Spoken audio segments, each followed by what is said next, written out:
to receive the 70th Niger Delta University Professorial Medallion.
was coined by me, or I thought it was coined by me, until a person was my bubble a week ago and said, hey, Prof, this is your topic. I've had to go through Google and through ChatGPT. And I said, you will never find the left field narrative. And he said, it's there, and I was disappointed because I thought I was bringing that into the academic. However, I'm still bringing that in because left field narratives have not really been identified and positioned as narratives. They are expressions in literary studies. But in this case, like certain political scientists brought the theory of hegemony from economics into political science. So also I'm bringing the concept of the left field narrative from literary studies into political science. In this, I'm hoping that it serves as a method of analysis. And method of analysis means I'm also in this lecture delving into research methods. I've spent the past 10 years in the NDU teaching research methods, and that has built my interest in the field. In getting my PhD, it was in security studies. But over time, in my excursion into security studies, I have become a little radical in my writing, and that has taken me towards the leftist ideology. Hence, I talk about the left field narrative, drawing from left field narratives in literary studies into political science discourse. And the final part of this preamble, when the booklet was out and the school had approved, Madam Abite told me, Cocodia, I don't see your title. Now that day we will know it's left field narrative. I don't understand that. Now that day we will know it's left field narrative. And then I have an uncle, a retired ambassador, who is a sage when it comes to international politics. When we talk 1 hour, it's 1 hour in many, because he hardly allows me to speak, and he gives me loads and loads of information and knowledge of international politics. So I was elated when he told me, Jude, read your title. I don't understand the word. So I told him, that's why I'm a professor. So please, log in, listen, and learn. So ladies and gentlemen, we'll start my excursion into hegemonic systems in the left field narrative. So, what are hegemonic systems? Hegemons exist. Okay, there's something else, I'm sorry, the triple level analysis. Let me start with that so that you understand where I'm going. In international relations, there's what we refer to as 3 levels of analysis. When you get a problem or you see a problem, there is analysis you do at the international level. Okay. That event might have an offshoot at the national level, 2 levels. And then it affects the rural or subnational level, 3 levels. So that is a triple analysis, 3 levels of analysis, 3 ways of looking or examining a program, looking at examining a program, triple level of analysis. The essence of this lecture is to break this down as I move along, and I hope I get your attention. So, to hegemonic systems, for every system, when we say about power, we have them at international level, we have them at national levels, and we have them at sub-national level. We even have them in our homes, on our streets, in our communities, on Wi-Fi. And these hegemons create systems. They create systems that they exist in. And 3 systems have been deduced over time that hegemons create. At this point, I'm talking theory, not my theory. It's what the books say. The first level, the first system, is the hegemonic peace. The hegemonic peace. The next is hegemonic pacifism. And the last one is hegemonic benevolence. like I said, 3 levels of analysis. So I'll try to explain how we have hegemons at these 3 levels. At international, when we talk about the hegemonic piece, it actually refers to a system where the hegemon tries whether members of the system like it or not. At international level, for example, we have what we refer to as the LI, or the Liberal International Order, which is preserved by the United Nations, preserved by the United States, through the United Nations. In this case, there are rules and laws emanating through the United Nations, actually dictated by the Western world, and other countries have to abide by. One of those dictates, for example, is the issue of the democratic peace. Now, when we talk about the democratic peace, for example, it virtually says democracy is good, democracy breeds wealth. Countries that are democratic are unlikely to find themselves.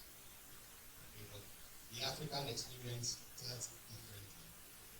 30 years of practicing democracy, wealth has not been created in Africa, wars still exist. Now, when we talk about, and for hegemonic pacifism, what hegemonic pacifism refers to is that the hegemon creates a system where it is not aggressive.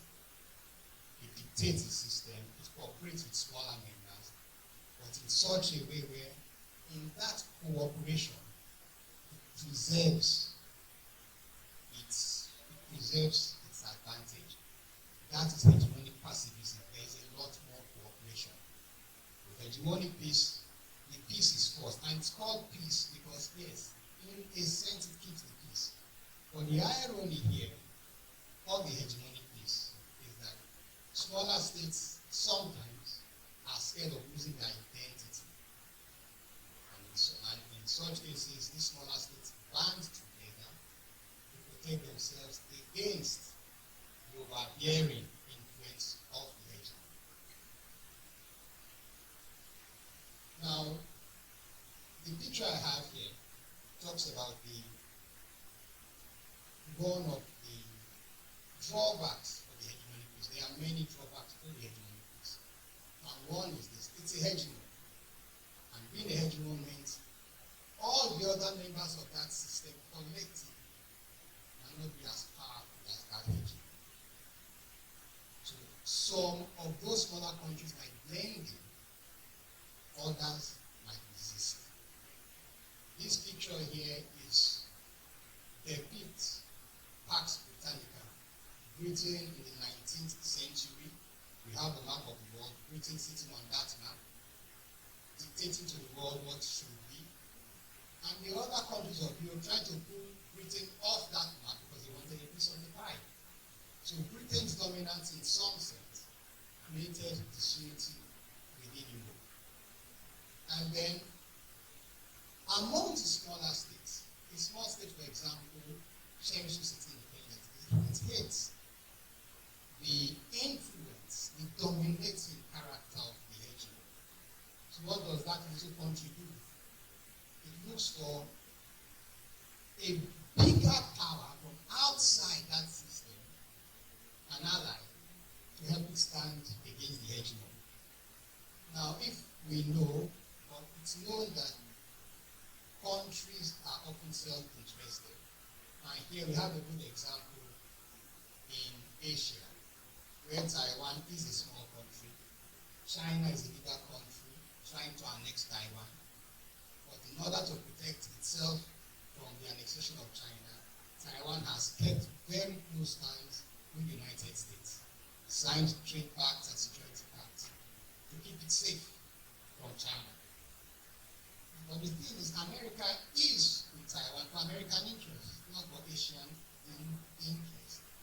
So it has, in as much as America is there, the presence of America affects or disrupts the cohesion of other Asian states in China.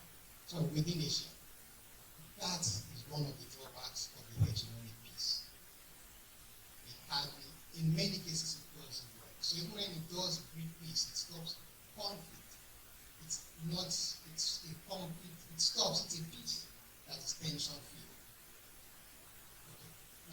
I've tried to give the hegemonic piece at international level.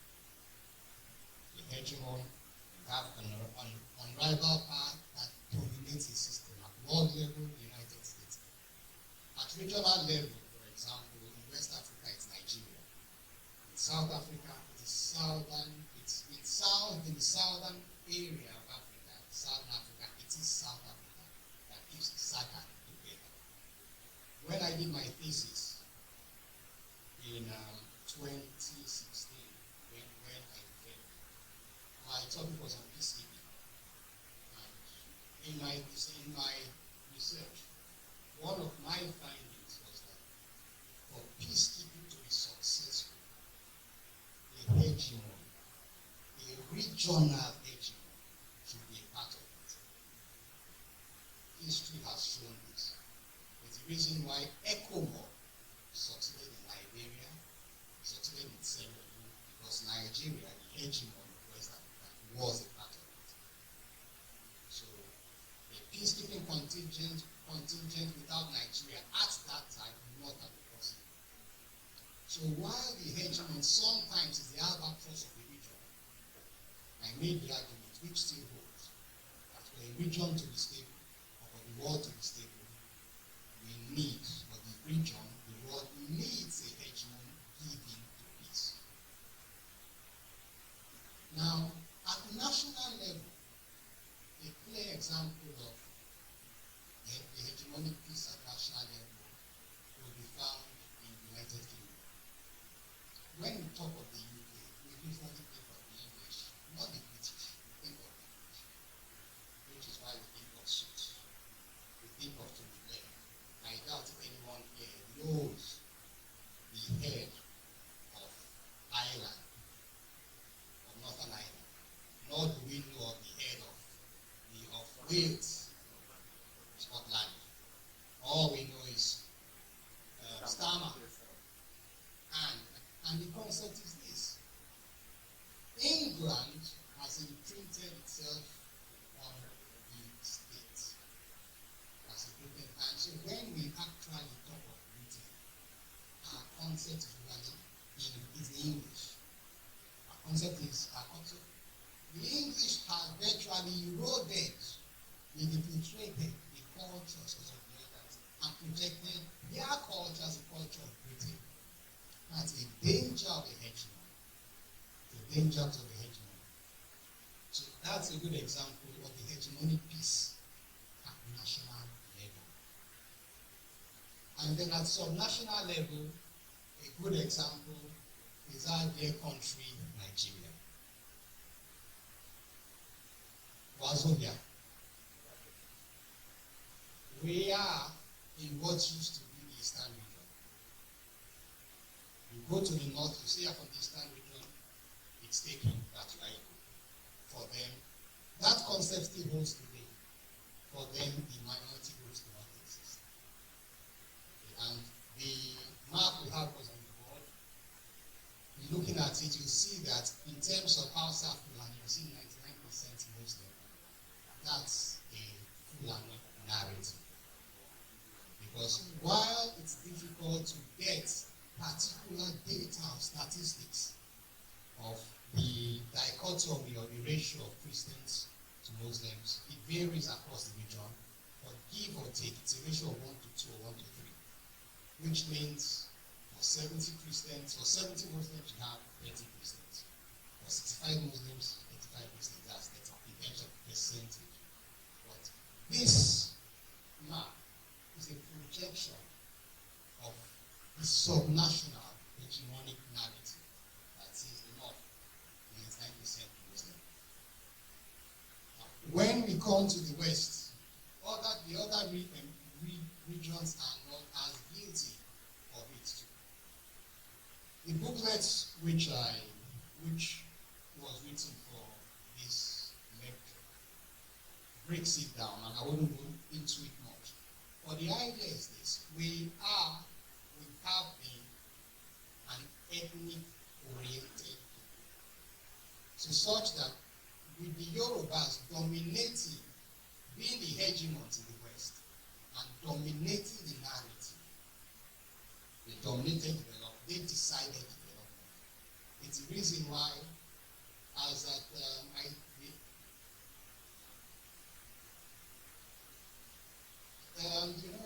University of Ibadan was created in 1948. We had independence in 1960. Ife was created in 1961. Unilag 1962. At this time, the Midwest, the minority groups that formed the Midwest, at that time the Midwest had not been formed, it was just one Western province. This region, what we know today as Bengal, Benin Delta, had never had a tertiary institution because the West, the Yorubas, controlled the narrative. The same applied for the Eastern Bloc, where Unsuka was created in 1955, and the other universities that emanated, University of Port Harcourt in 1975 and Cross Rivers, they didn't come to be until these states were created, carved out of the Eastern Bloc. Else, those universities might not have materialized at the time they did. Why? Because they was control the narrative. That's the problem of hegemons, or a hegemonic system. And then for the North, Ahmadu Bello was created in 1962. Unijos. So Ahmadu Bello and the University of Zaire were both created in 1962. The first university created outside that Fulani Hausa dominated region was the University of Jos. After 19 states had been created, and that was 1979. So that is the problem with the hegemonic piece. The hegemons, they establish themselves because they are the bigger group. They force this on the others. So now the same plays out, but like I said, in hegemonic pacifism, there is greater cooperation, but the cooperation is such that it must be to the benefit of the hegemon. It helps to keep the stability within the region. That is pacifism. We will not fight, we will engender peace, but we ought to have the edge. We ought to have that edge. So permit me for skipping the examples here because of time.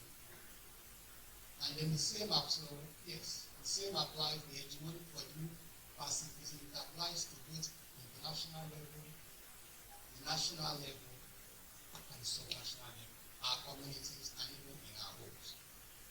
Now, permit me to talk about the hegemonic benevolence before I go to the narrative. Hegemonic benevolence virtually implies that the hegemon keeps the peace, not for its benefit, but for the benefit of the region. Nothing might accrue to it. A good example from history, while the US has largely promoted hegemonic peace in the United States, and in some cases acted based on hegemonic pacifism, the US has also been known to act based on hegemonic benevolence. And a good example is the end of the Second World War. Europe had destroyed itself with two catastrophic wars within 20 years. First World War 1914 to 1917, Second World War 1939 to 1945. So before they recovered from the First World War, they were in the Second World War, and that crippled Europe completely. Now, to assist in the Second World War, the United States had to come out from hibernation, from isolation, and start close itself off at independence, knowing it would not contribute, it would not compete with the scientific development of Europe, so as to allow its industries grow, its tender industries grow. It shut itself out. Afterward, it had the size, it had the population, and it knew it could build the technology if there was no interference. So America closed itself off. But during the Second World War, America's help was needed. So they came out of isolation and helped. Now, at the end of the war, America introduced what is known today, what they call the Marshall Plan. Now, that Marshall Plan was to rebuild Europe at the cost of America. Pump money to Europe, let Europe rebuild. So that when Europe gets on its feet, America will go back into isolation. That's what we But the more America pumped dollars and helped Europe rebuild, the more Europe needed the help of America. So such that at the end of the day, America became the global hegemon it didn't want to, it never considered itself behind. It became that global hegemon. Now that's a good example of hegemonic benevolence. You do it for the sake of the system, not because of what you hope to get. This approach has been known to keep the peace, but sometimes it makes some smaller states get really bold to want to challenge, but however, it's a best of keeping the peace. Now, at regional level, still at international level, there is no better example in the world than our dear country, Nigeria. ECOMOD was financed by Nigeria. I mean the word finance because if ECOWAS financed ECOMOD, Nigeria was not financing because Nigeria runs 85% of the bill of ECOWAS. Not because Nigeria deemed it so, but because of the constitution, which says that to form ECOWAS, 0.5% tax is placed on imports across all ECOWAS countries. Now Nigeria imports 85% of what comes into West Africa. So importing 85%, it means that the taxes we impose, that 0.5% tax that we impose on goods coming into Nigeria, we pay that to ECOWAS. So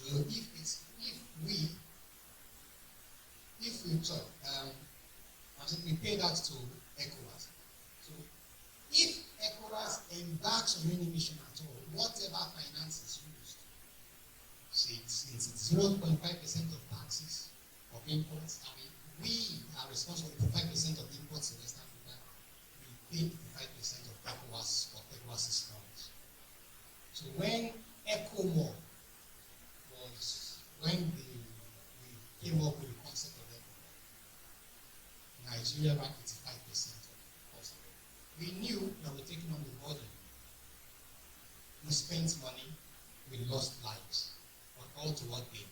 For nothing to Nigeria, really. But we kept the peace in West Africa on 2 occasions and set the standard for Chapter 7 peacekeeping missions, what we are known as peace operations, where the UN or the AU can go into an area with adequate force. Because prior to ECOMOD, the idea of peacekeeping was to go in, engage first, or they do both. So in the case of Nigeria trying to impose the hegemonic peace on West Africa, these 3 countries that are drawn foul of Nigeria's concept of the hegemonic peace banded together to form the AES, Alliance of African States. Okay, and then they invited Russia. Russia's invitation alone points to the fact that there was a rift. That as long as Russia is there, we cannot mend that. So let's try to understand the current dichotomy in ECOWAS within this ambit, within this body. So the switch of Nigeria from a hegemonic, benevolent posture to one of hegemonic peace. That disrupted the system, and today ECOWAS still stands behind it. So, at sub-national level, so at national level, I'll go to the hegemonic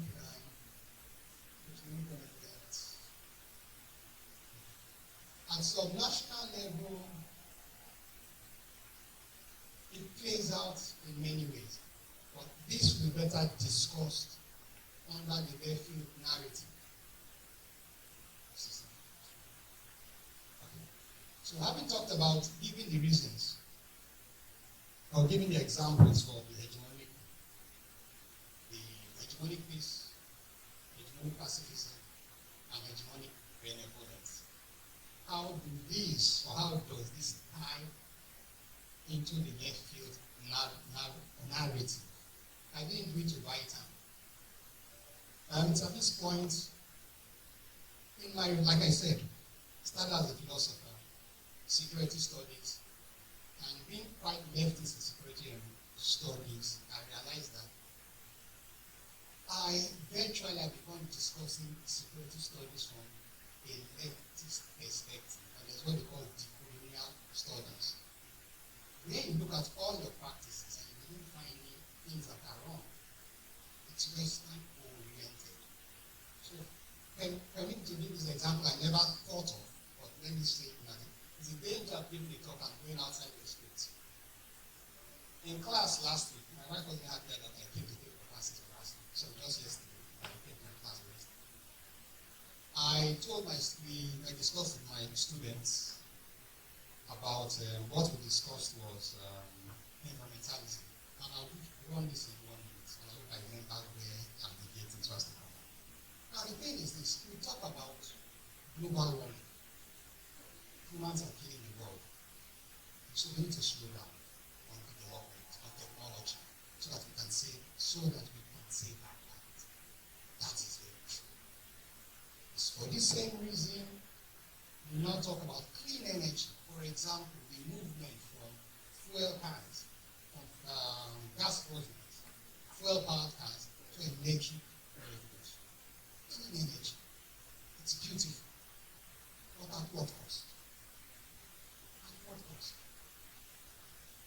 Watching the news 2 weeks ago, China is about to go into the market with flying cars before 2030.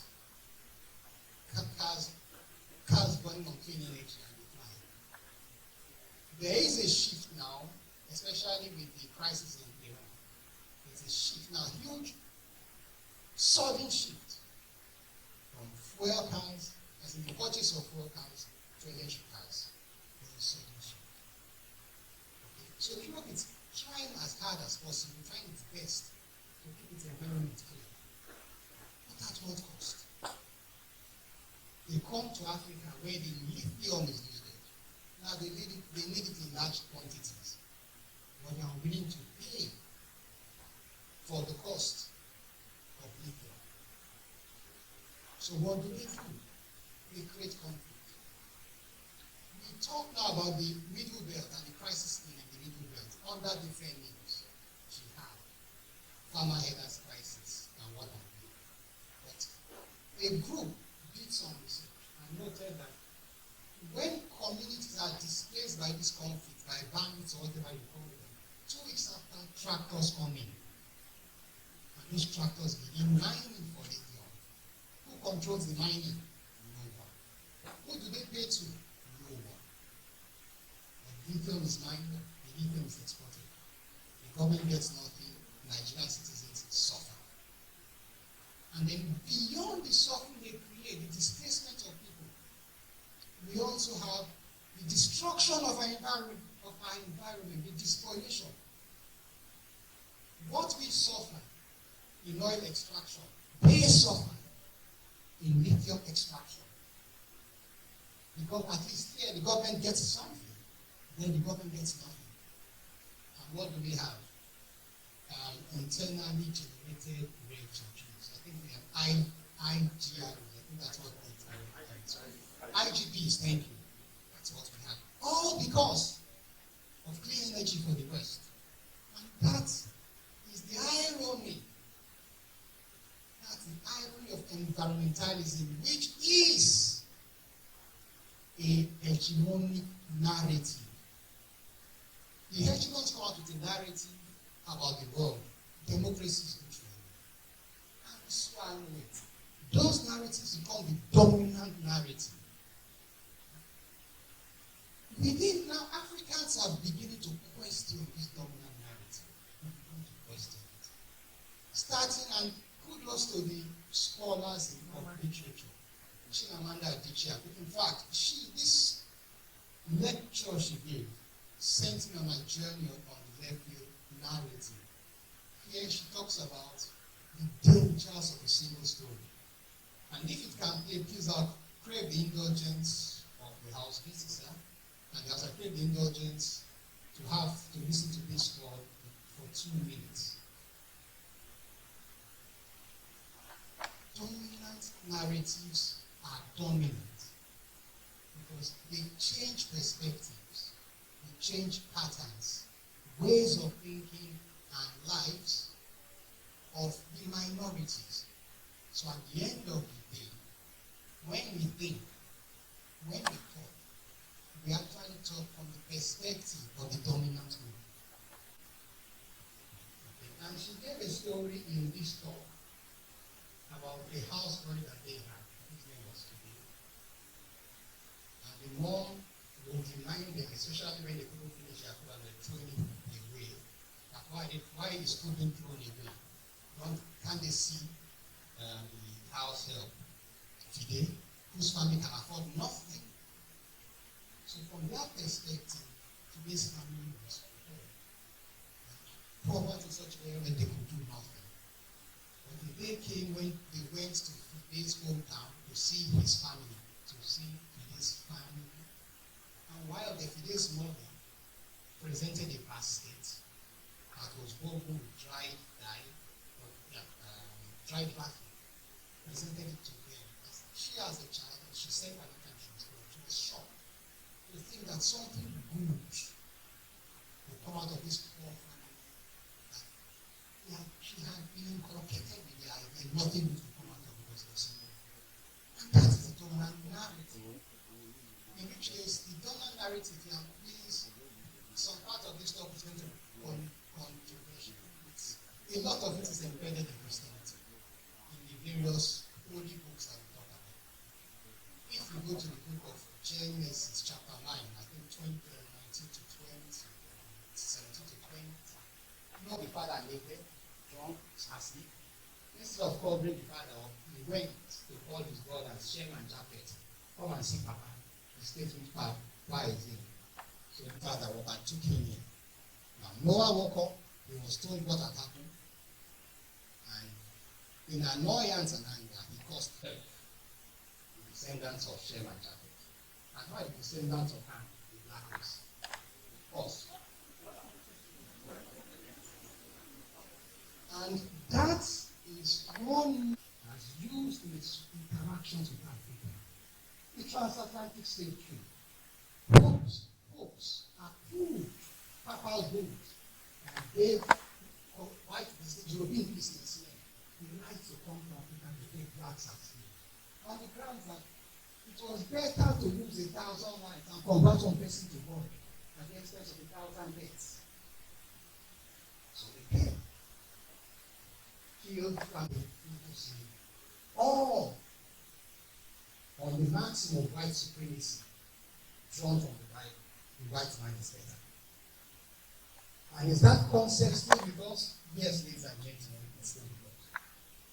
The dominant narrative. Fela did a song, Who Still My Future? How I go hero, how I go find now. I go die, you only because the black woman could make herself hey, to look like the white woman. And if you think it's only bleaching, what are the weeks you wear?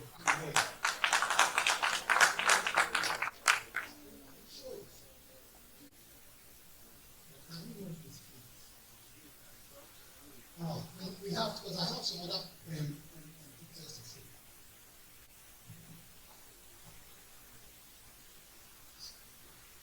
Sorry.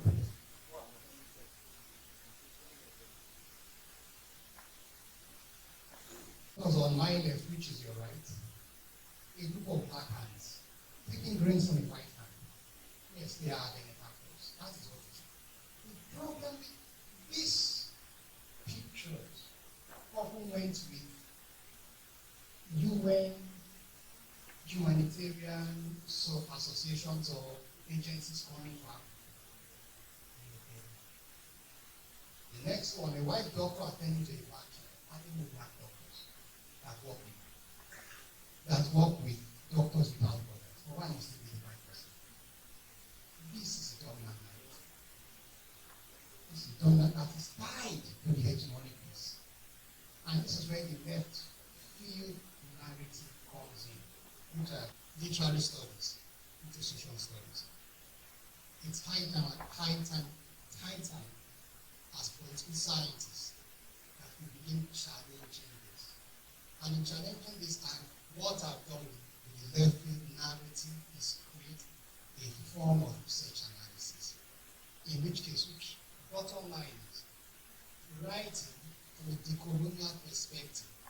to challenge these dominant narratives, to push for not just the African agenda, or the unity of the African, but it's very fair. Because in these dominant narratives, the narratives of the periphery of the swallowed up of it. It's swallowed up. You hardly hear about it. So now, what I've just talked is the left-wing narrative, challenging it. So for example, remember it's triple level analysis. So at the international level, let me drawing from my experience in international relations, my experience in security studies. America invaded Iraq, the second invasion of Iraq. On what grounds? Chemical weapons. Hussein was a bad man, according to the axis of evil. Iran, Iraq, and Gaddafi, the axis of evil. Get them out. Preserve the liberal international order. And they actually brought Saddam Hussein out. Now, the narrative is Hussein was evil. And I think if you had asked someone in secondary school or someone conversant with international relations, they would tell you Hussein was a bad man. The dictatorship is bad. But no regime in the world has supported people is better than the Americans. Anyhow, for the stories.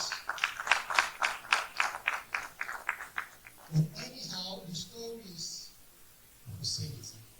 But at the end of the day, what was Hussein's crime? It really was Saddam Hussein's chemical weapons very found.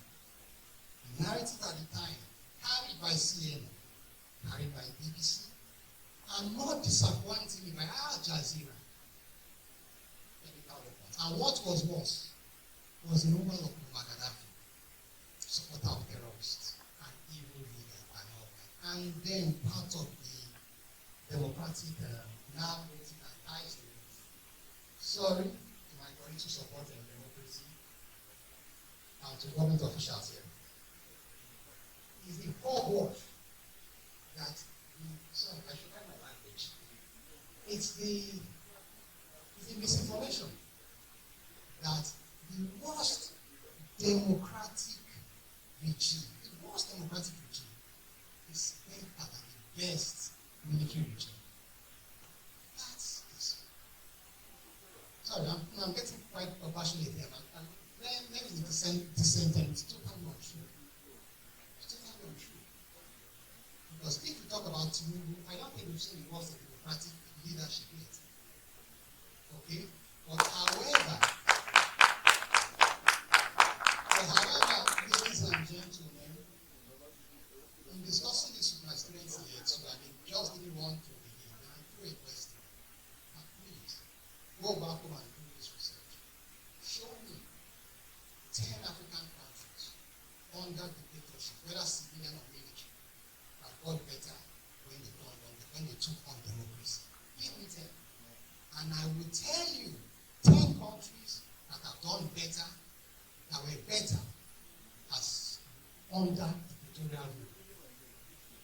And I will tell you 10 countries that were better under dictatorial rule. And I can start naming them now. So the concept is this. Even though it's part of the dominant narrative, which we should be doing.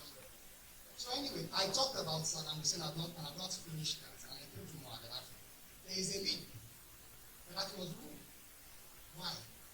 Supporter of terrorists, evil leader, destroying, killing his people and all that. And there, Nicolas Maduro just a few weeks ago was kicked off. Why? It was bad for South America and all that. Okay, but that is dominant narrative. In a lot of the world they hide, because I read an article from a journal, a journal from Japan, where the author was virtually lambasting the regime of Nicolas Maduro. Lambasting the regime of Nicolas Maduro based on the dominant narrative that these leaders were bad. But what does you say Gaddafi and Maduro, what do they have in common? The United States saw Hussein as a threat when, after the first invasion, he called for the invasion, having invaded first invasion, Iraq got annoyed because they felt the United States was their friend and they got annoyed and decided to sell Iraq's oil in euros. Part of American hegemony is derived from the dollar, from oil being sold in the dollar. Oil being sold in the dollar has made the dollar the world's global currency. It's time to oil. So if you break that monopoly, you have virtually removed a large part of America's hegemony. Now, Hussein opted in annoyance to sell Iraqi oil in euros. America did not like that. So the idea was get him out before other countries in the periphery become too bold and want to do same. So get him out and use him as a scapegoat. Show an example. This is what happens to you. Attempting to disrupt the power of the dollar. And they did. Under the pretext of possessing chemical weapons.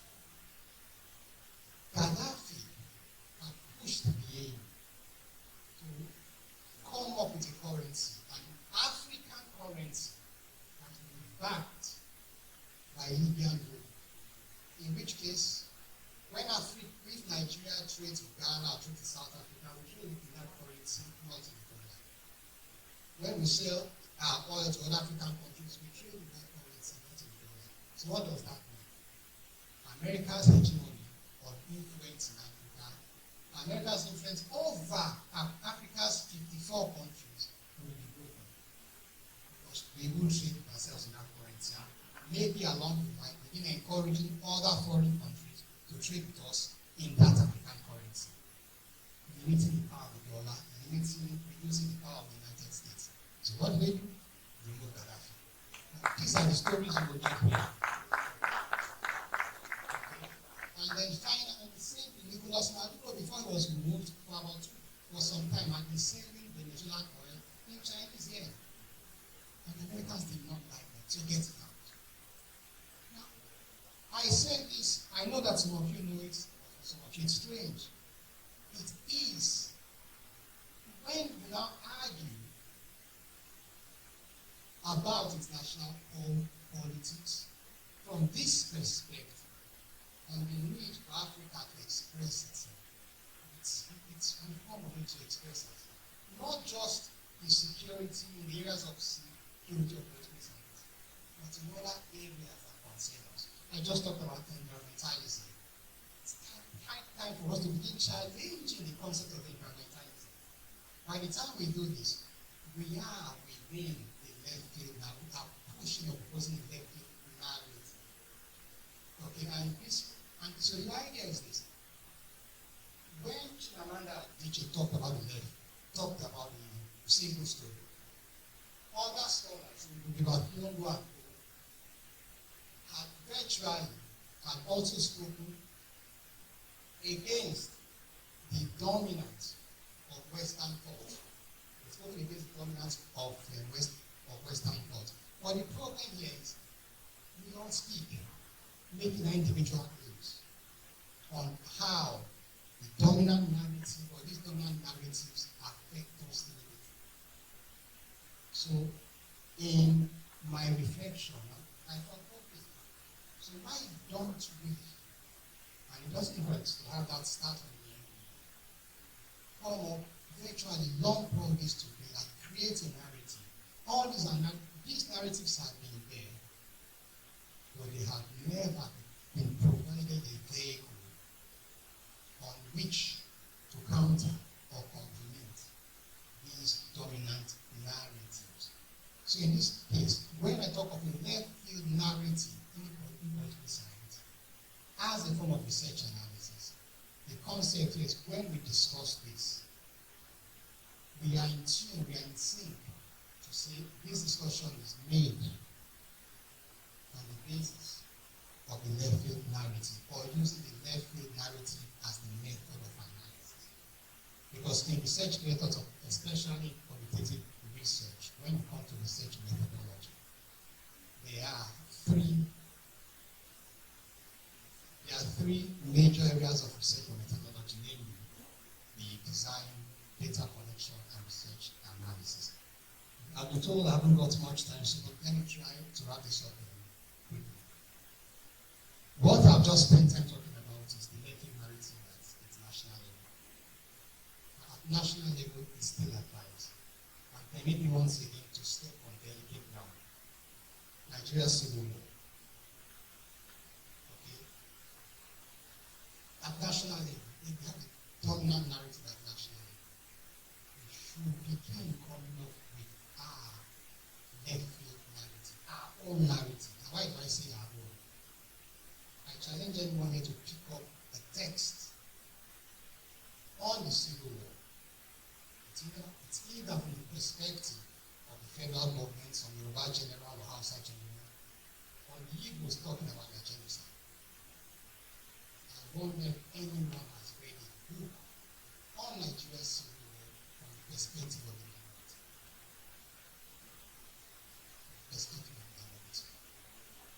You hardly have results. In all my research, I've only come across one. I'm sorry, and I don't know if I cite anything. And that's what it's in almost every book we talk about the minority and experience. And what do I mean about the minority and experience? Within our region, when the federal troops go into villages that are sympathetic to Biafra, these villages suffer at the hands of the federal soldiers. Likewise, when soldiers from Biafra enter villages within our regions, sympathetic to the federal force, the one Nigeria, suffer at the hands of the Biafran soldiers. To retell our narratives, how we tell our narratives. So this is a challenge to sociologists, political scientists, and historians. And a good example here, in the lips of almost every journal we talk about Isaac Newton. But really, what do we know about Isaac Newton outside the 12 years of the country? What do we know of his exploits during the war? Yet he is our major hero. The implication of this is we do not talk about ourselves. The minorities do not talk about ourselves. So even at national level, there's the dominant narrative, the Igbo narrative, the Hausa narrative, and the people narrative. What of the minorities? We have experiences within. What are we doing? So, what I eventually propose, therefore, and what we have for the report, okay, finally, let me give this example, something that came as close to mind. There's a fifth book that I'm working on, which talks about the forgotten region.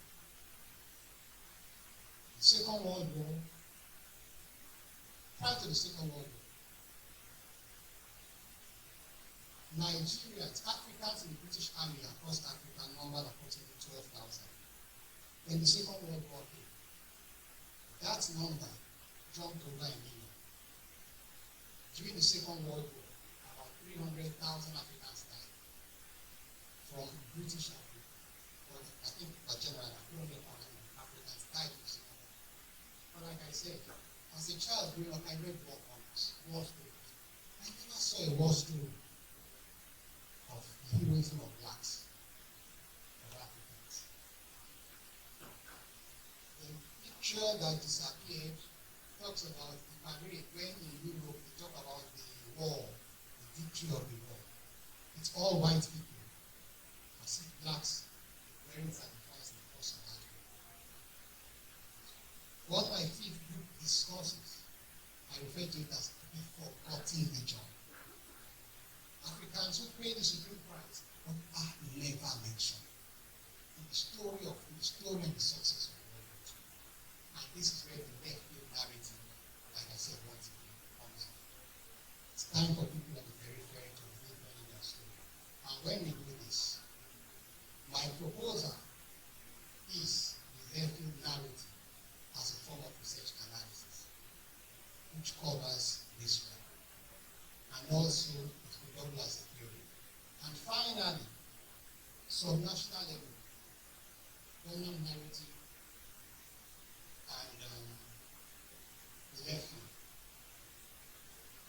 Within the past 10 years, there has been all the talk about oil not being found in Oregon, being found in Cocodia.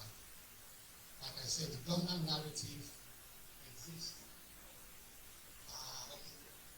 The dominant narrative exists at some national level. I don't qualify very interesting. The national, it exists at some national level. It's only talk now Cocodia being the same thing. The dominant narrative, whatever reason it was made of, was avoided.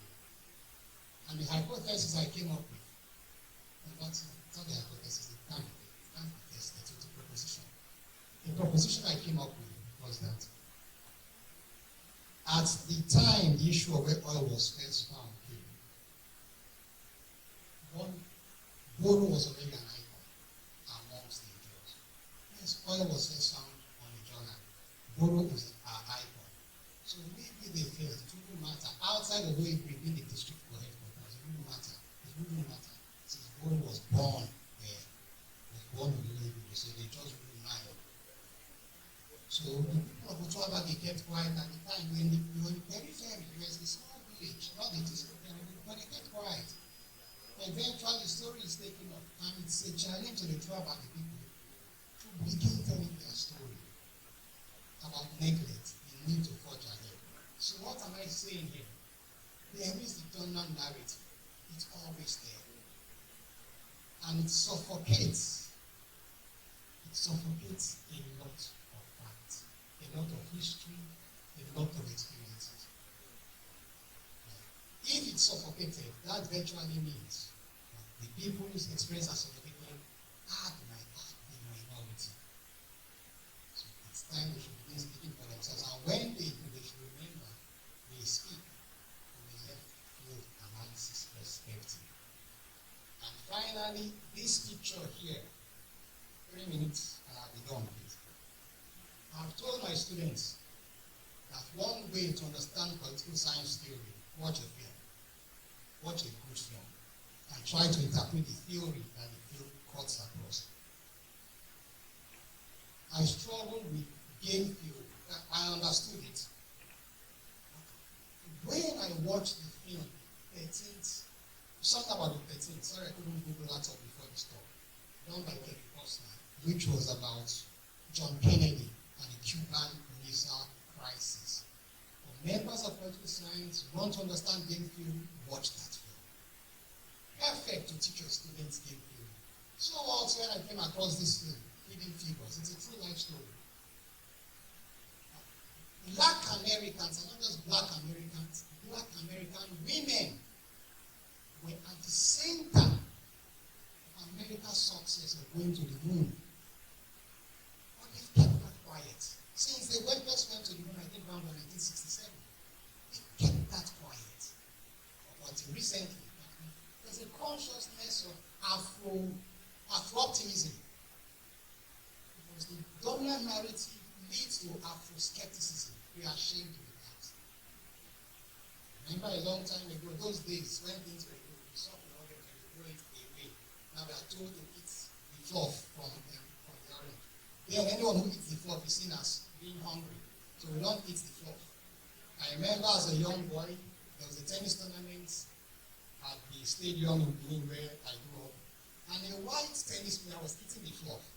And my fellow black friends were all boys and said, we go and they eat this side of orange. And I'm not pushing the day now. So now all of us. Because the white man was doing it. Now it was. And that is the point. These women, this history was not wrong. And I didn't work until I watched this film. And that's why you see what hidden. It's what the dominant narrative does. It squeezes the experiences of the periphery. Those are the periphery. It's time for those at the periphery to begin speaking. Now, when you do, please remember, you're speaking from the perspective of the left field analysis.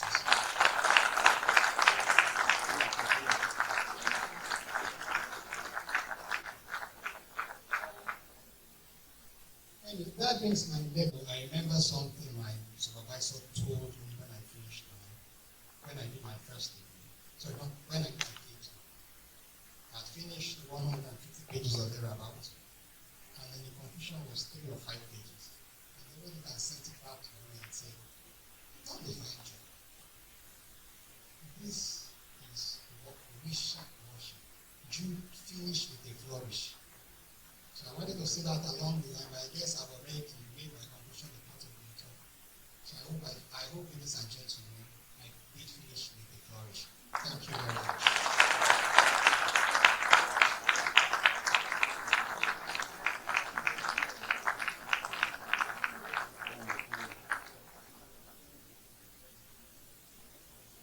Okay, permit me at this stage to, sorry, but this is at least permit me to give the acknowledgement first. So, when I started this journey, I never out of the academy, professor from this far. Now, when my professorship was announced to me, I was on study and fellowship, research fellowship, sorry, not when it was announced. And my mind went back to a song I was taught in nursery school. Now, I wonder whether I should sing that song here or whether I shouldn't. But it is a tribute to all the teachers that have taught me. So please, and the song says, "When I was young, I went to school. My mistress gave me a tiny stool to learn to say my ABC and to learn to count my numbers 1, 2, 3. I counted those things very carefully, and I'm a professor with a high degree." That was what came to mind, and I said, thank you to all the teachers who bore with my stubbornness. And thank you, VC at the King Cocodia Hotel, and to all the members of staff, and to my colleagues in the Department of Political Science. Where we don't fight, we don't support with ourselves. We have fought, we supported ourselves. Thank you very much. So, now this would not have been, I really have to mention some persons. Let me start with my mentors. First and not least, your push, your work ethics, put me on my toes and make me strive to excel. Sometimes I wonder that I was chasing you. I get them to know I am my own competition, but learn from those ahead of you. Learn to be better. So thank you very much. Professor Hussein Solomon, I know he's tuned in. My mentor from SE and those CUB and others. Thank you very much. For those present here, I've seen members of the Mountain School. Please, we are well acknowledged, especially the dean, the Babalawo of the dean of Kuchi School, the Babalawo of tennis, who has never succeeded. Hopefully, we'll meet on the court for next year. Okay. Okay, and then in my, I said past and present, let me especially say, Professor Stephen Inaugural, thank you very much, sir. Again, I hate. Now, there are persons I have worked with, and I don't know if they are here, who helped me with, well, they were better my urban boys in terms of when it comes to ICT. Well, thank you very much for everything. And the certain members of staff, when my inaugural date was approved, Mrs. Angai, Amina Angai, she has been a solid rock of Gibraltar. Thank you very much. And Mrs. Abite, thank you. The professor in charge of the publishing, Professor J, I don't know if he's here. Thank you very much. You did a wonderful job. You did a wonderful job. So, and a host of others. Yes, I can't forget. In fact, I named them a personal consultant. I now called her at 10 p.m., 10:30, 7 a.m. Professor Mrs. Olukani. First body, Madam, thank you so very much.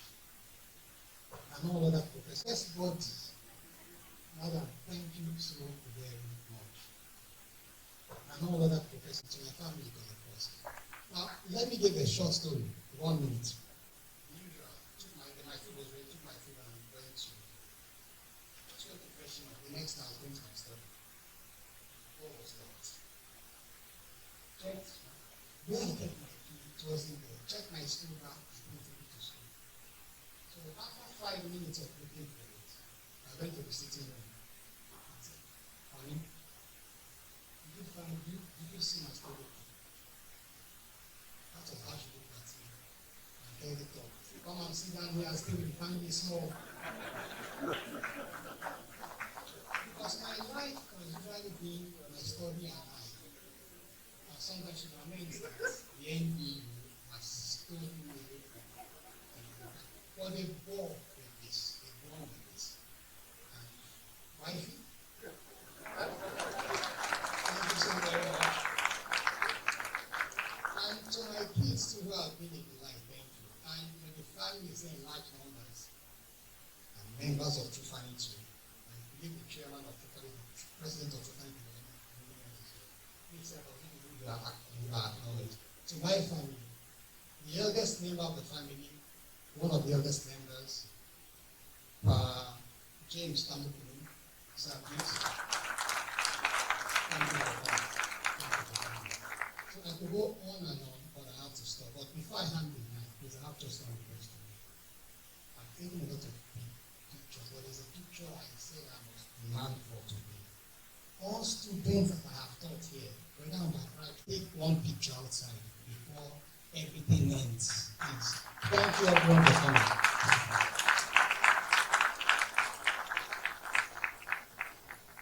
Thank you. No, the day is your day. Now present the lecture.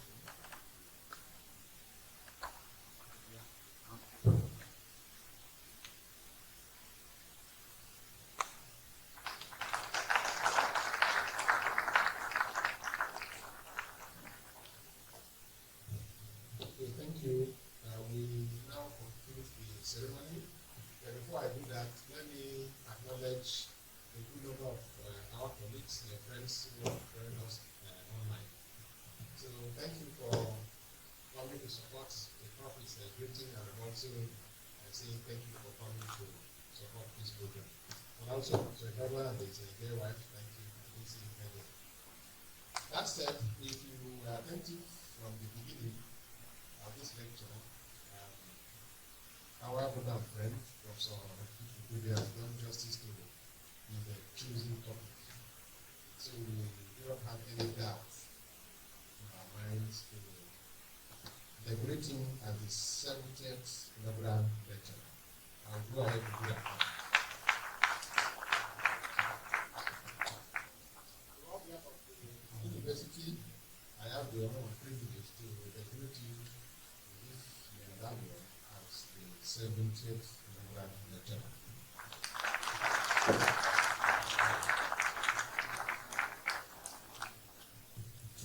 Also, we have a lot for you. This is from the university also, as a word of excellence presented to you Professor J on the presentation of the 70th inaugural lecture of the University, held on Wednesday today, the second day of April, the day of our Lord 2026. Congratulations.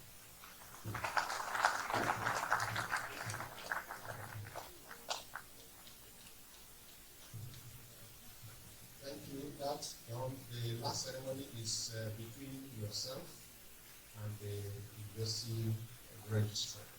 You either proceed today or tomorrow to sign the registrar, the register to the registrar's office and the 70th inaugural lecture. Thank you.